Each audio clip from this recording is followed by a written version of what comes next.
Now I am in the other segment. I have somebody here who never vied for a position.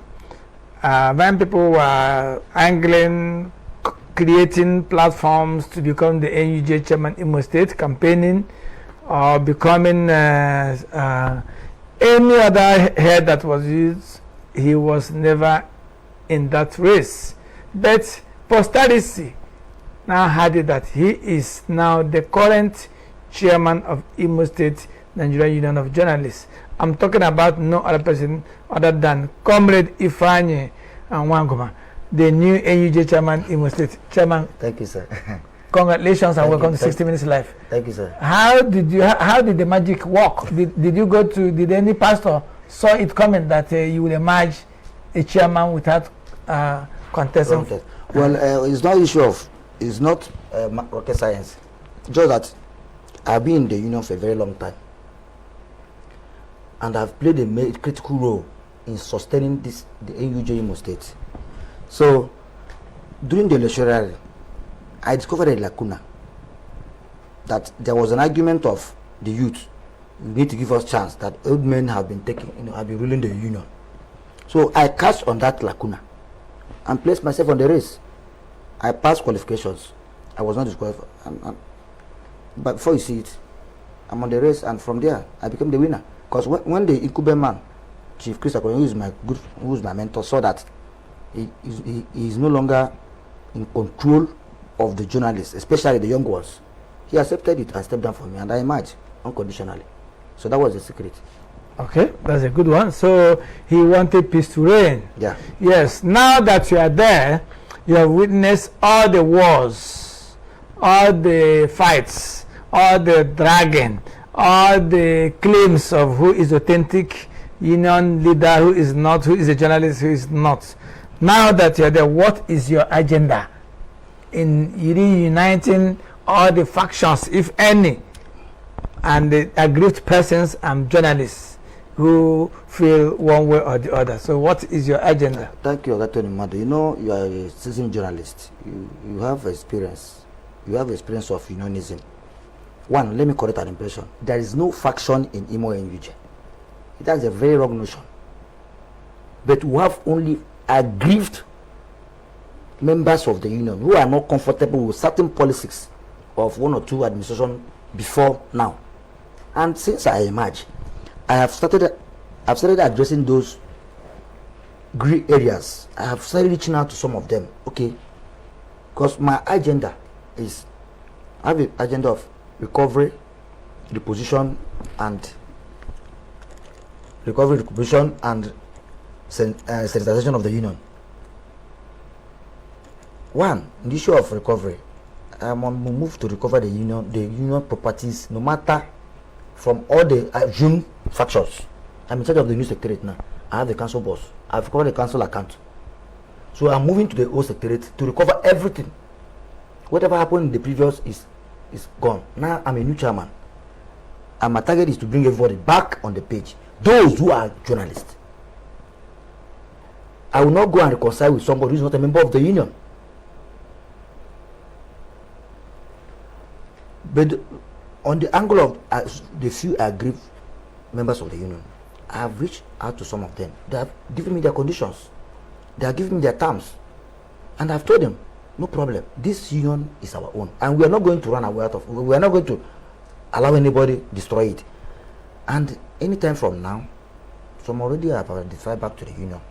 I can tell you the chairman of National Question Chapel, Ikechukwu Njoku, is back to the union. But he's aggrieved. He's unaggrieved that his name was unnecessarily omitted during innocent election.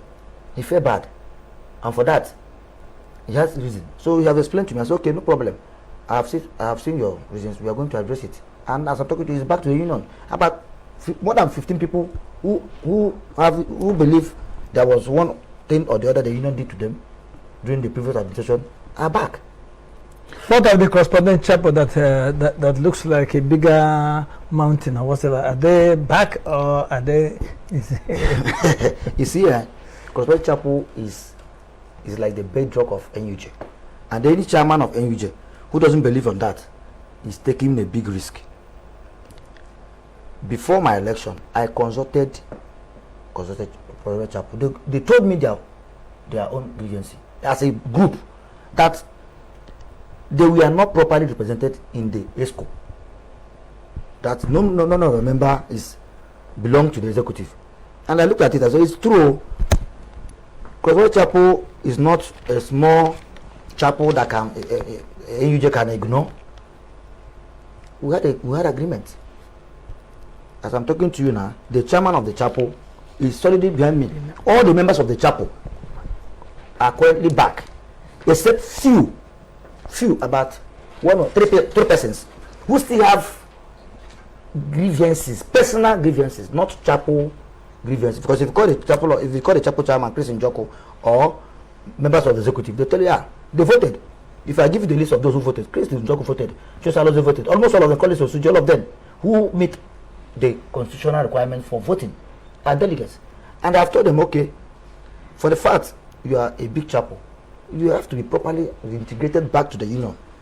And now, as I'm talking to you now, the assistant secretary position have been zoned to Professor Chapo, even though one of them ran for secretary and was disqualified because of attendance. So when we do the by-election, we allow Professor Chapo to produce, if possible, the assistant secretary. Then the rest of the positions will now negotiate and will carry them along. If Alex says he is a member of the Professor Chapo, he's a member of the ESCO by being virtue of being chairman of SWAN.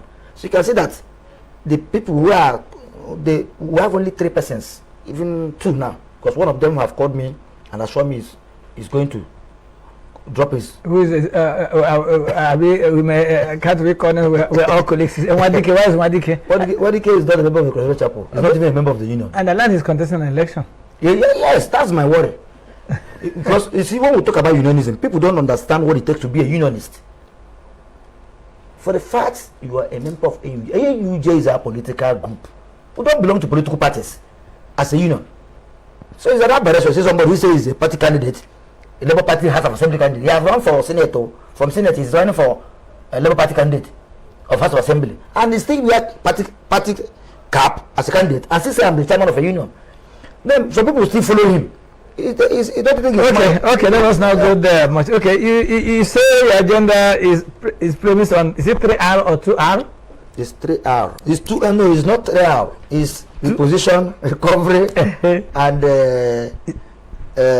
sanitization. Sanitization. Okay, that is 2R and 1S. Yes. So because I was going to state whether the mantra of the state government well, is directly or indirectly, because by the way, this is a recovery and repositioning. So since you are going to recover, fortunately you said you have recovered the secretariat, the old secretariat. Yes, I'm on verge of recovering the recovering from who? Like now, I have recovered the new secretariat, everything now. I'm in charge of the council. NUJ State has 2 secretariats. So I've recovered one, the new one, both the boss and everything. As I'm talking to you now, I'm recovering the old secretariat. Whether whatever they are talking, sell or lease, is not my business. I have a mandate from the national president to recover the union property. One, because they said there was faction then, but in my own tenure, there's not like faction. So everything has to be on one page. We now decide. The union will come and say, okay, let's do this on it, but it will have to be on one page. Okay, let me take you the ones. The S is sanitized, Abi. Yeah. The governor congratulated you. Yeah. About 2 days ago. He gave you a big assignment by my own thinking. Heavy assignment, heavy one. Sanitization is part of it. Yeah. That you should sanitize NUJ where packs are not there. You should unite the NUJ. That it should be professionalism should rule, not where persons who just not doing anything they like because they are members of NUJ. So how are you going to tackle this assignment? The issue of sanitization, I put it in physics. The first one is to tackle quackery. Quackery is a problem. If I tackle quackery, I will not tackle professionalism. Already, we are in the process of constituting a disciplinary committee, ethics and disciplinary committee. Okay. That will handle it. That one is internally. The issue of professionalism, we will treat it internally. The issue of quackery, I'm already in touch with the CP. and other security agencies, I'm going to raise a strong task force, because a lot of people wake up in the morning because of you can write one line, a readable one line. The next 30 minutes, the person claims to be a journalist. In short, journalism is the most bastardized profession in Imo State. Everybody is a journalist, even the lawyers. For the fact you are media, so you can see a lawyer coming to say, for the fact a lawyer said, is media a lawyer? Your friend want to write a letter, you are a friend to the lawyer. The next minute, the lawyer will claim media aid. As additional press release, I will be using it based on media aid. Before you know, the person will start claiming to be a journalist. And like also that group of people. So I am going to address quackery. I told the DC that some people are brought here, they will charge for impersonation. But the task force that will be constituted in the short time will look at people who come. Are you a journalist? Yes. Can we see your qualifications? Because the issue of journalism has constitutional requirements. So you can't read English and you say you are a journalist, you are a journalist. Just like somebody who read education and says he's a lawyer. It's not possible. The MBA will not take it. So we are going to address it seriously. And in a short time, we realize that some people will be arrested and charged to court. Because if any person will arrest, we charge to court. No matter how the relationship of that person to you. Union, to me or union. If we arrest you and find that you have not proper documentation, that you have no qualification to press as a journalist, the matter will be charged court in the next 30 minutes. And I will insist on person will be I will insist on trial. I've told everybody. Okay, there was an issue mentioned here, very sudden but very important. You talked about if somebody becomes a government appointee and he has a friend who could be a lawyer, who could be an educationist, who could be any other thing, he now answers media aid and starts giving out press releases. Now that the state government wants you to remove quackery, are you going to work in line with them or appeal to them so that those they should appoint in offices as media aids to elected persons are qualified, trained journalists, so that I believe by the time you do that, this charge they give to you will be minimized. Are you thinking towards that side? Yeah, thank you very much. You see, that's what the governor gave me a heavy charge, and thank God, in a short time, less than 4 days, I will have interface with the governor, and this is one of the things I'm going to tell the governor. I will tell His Excellency, you people are helping us to create quackery, because it will be difficult to see even in the party or in any organization a legal advisor not being a lawyer. It's not possible.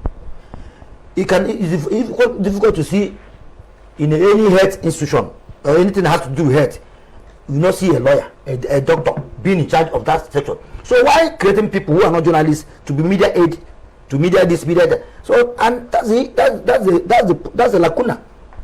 I'm going to appeal to the governor, if not is being equal, to hire qualified journalists in in areas they required media enforcement, and that's when we can help us. It's wrong for somebody who's not a media, who have no media experience. You make him media this, media that, and the person will from there be additional damages and encouraging equal quackery, because the actual members of the union will not like to work with the person because it's not qualified. Yes, even with what you're saying, I've read too many press releases from government offices. The construction, some of these write-ups negates journalistic write-up and approaches. I think if that's part of this issue, yes, thank God you say you're going to meet the governor. If you make it as a proposal, put it in writing and mention it to him, so that since he says that's a big assignment he gave to you, sir, it's part of the problem. For me to achieve this, I need your support, because most of all of them parading themselves in government offices as media aides have no media background. That's why I like the police now. Before you become a PPLO, you must have, they recruit now people who study the mass communication. So, sir, time is not on our favor, and I want to find out the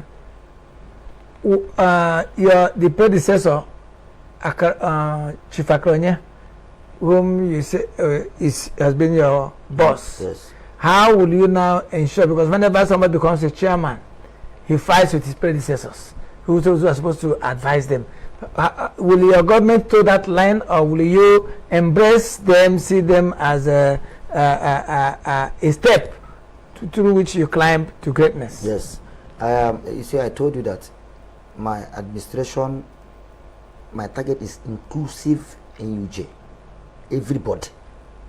In as much as you have journalistic qualification. I am not against it. I'm going, even as I'm talking to you, we still work.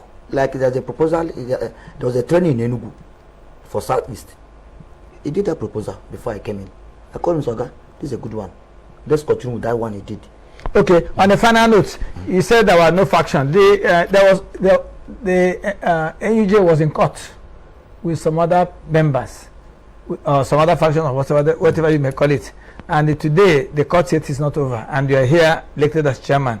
Are you not going to contrary court, whatever is it? Is it not contempt of court for you to be elected? Thank you very much, Dr. But this year, yesterday we were the police.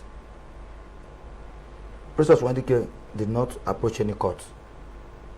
The only person that went to court is Lambert Ojukwu, who felt he was not given a proper chance to run for the union. That was then. And the matter has gone to a very long distance. The only thing I know is only a court order that can stop election. A valid court order. And as I'm talking to you, there is no valid court order that says that Imo NUJ should not do election. I've challenged them in several fora. Present court order, and I will resign. There's no court order. Okay, that's good. So that's you're a pragmatic leader. The new NUJ chairman, Comrade Ifeanyi Nwanguma, whose mantra is RRS, recovery, reposition and sanitize the NUJ Imo State branch. Well, we wish you well. Thank you, I wish you recover people like us. I wish you reposition people like us. Sure. I wish you sanitize us. We are creating what they call the Elders Council. It's a new innovation. We are creating what they call the Veteran Trust Fund, because you people are very important. You know, the IIJ now is functional. I'm happy some 8 of the governors have bought form to come back to school for training. Because I told them, if you're not a court journalist, I can't relate with you, even if you are the governor CPS. And that's the only way we can make it right.